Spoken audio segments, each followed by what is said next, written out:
अंबरनाथमध्ये एका भरधाव टेम्पोने सायकल स्वाराला उडवत रुग्णालयासमोर उभ्या असलेल्या 2 रुग्णवाहिकांना जोरदार धडक दिल्याची घटना घडली. ही घटना सीसीटीव्हीत कैद झाली आहे. अंबरनाथ पश्चिमेच्या लादीनाका परिसरातील अंबर केअर हॉस्पिटल समोर हा प्रकार घडला. शनिवारी 15 मार्च रोजी पहाटे 5:15 वाजताच्या सुमारास नौदलातून नुकतेच निवृत्त झालेले शिवाप्रसाद गौड हे सायकलिंग करण्यासाठी निघाले होते.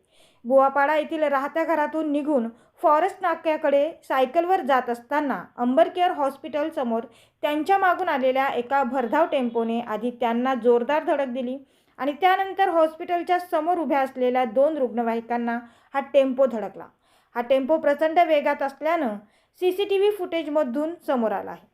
या अपघातात शिवप्रसाद गौड गंभीर जखमी झाले असून त्यांना आधी उल्हासनगर, मग डोंबिवली आणि तिथून मुलुंडच्या फोर्टिस हॉस्पिटलला उपचारांसाठी हलवण्यात आलं आहे.